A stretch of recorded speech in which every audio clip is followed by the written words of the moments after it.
ഈ മന്ത്രജപം, ഭഗവത് നാമജപം. നമുക്ക് ഒത്തിരി കുഴപ്പമുണ്ട് എന്ന് അറിഞ്ഞാൽ തന്നെ വലിയ കാര്യം. പലപ്പോഴും പറയും, നിങ്ങള് ഒരു മനസ്സിൽ വരുന്നതൊക്കെ മൊബൈലിൽ റെക്കോർഡ് ചെയ്യാം, ഇങ്ങനെ പറയണം. റൂമിലിരുന്നിട്ട് പറഞ്ഞ് റെക്കോർഡ് ചെയ്തിട്ട് നിങ്ങൾ തന്നെ ഇട്ട് കേട്ടോളൂ, നിങ്ങൾ തന്നെ ഏതെങ്കിലും സൈക്കാട്രിസ്റ്റ് എടുത്തു പോയിക്കോളൂ.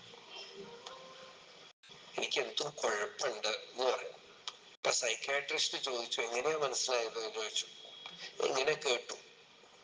അപ്പൊ സൈക്കാട്രിസ്റ്റ് കേട്ടു നോക്കിയാൽ അദ്ദേഹത്തിന് തോന്നും കുഴപ്പമുണ്ട്. എന്താന്ന് വെച്ചാൽ ഈ മനസ്സ് വിഭ്രാന്തമാണ്. പിത്തം തെളിയ മരുന്ന് കൊണ്ടിരിക്കുന്നത് രമണ മഹർഷി പറഞ്ഞു. ഈ ഭഗവത് അനുഭവം പൈത്യ മരുന്ന് എന്ന് പറഞ്ഞു. അരുണാചലത്തിന് ഭ്രാന്തിന് ഒരു മരുന്നാണ്. ആ മരുന്ന് എന്താണ്? ഭഗവാന്റെ നാമമാണ്, മന്ത്രമാണ്. രമണ മഹർഷി പോലും അതാണ് ആശ്രയിച്ചത്. അരുണാചലം എന്നുള്ളിൽ ഇങ്ങനെ സ്പന്ദിച്ചുകൊണ്ടേയിരുന്നു. അതാണ് ജ്ഞാനത്തിന് ബീജം. പെയർനിലത്തിടവേ പിടിച്ചെഴുത്തണേ. ആ ഭഗവൻ നാമം തന്നെയാണ് ഉള്ളിൽ ഇങ്ങനെ സ്പന്ദിച്ചുകൊണ്ടിരുന്നത്. നാമം എന്താ? ആ വസ്തുവിനെ പ്രദ്യോതനം ചെയ്യുന്ന, ധ്വനിപ്പിക്കുന്ന ഒരു വസ്തു, ഒരു ഒരു ഒരു സജഷനാണ് നാമം. ഒരു മുദ്രയാണ് നാമം.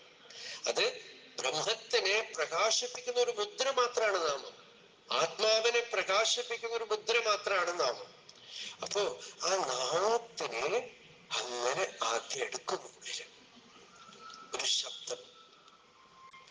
എന്നിട്ട് പതുക്കെ ജപം ചെയ്ത് തുടങ്ങാം.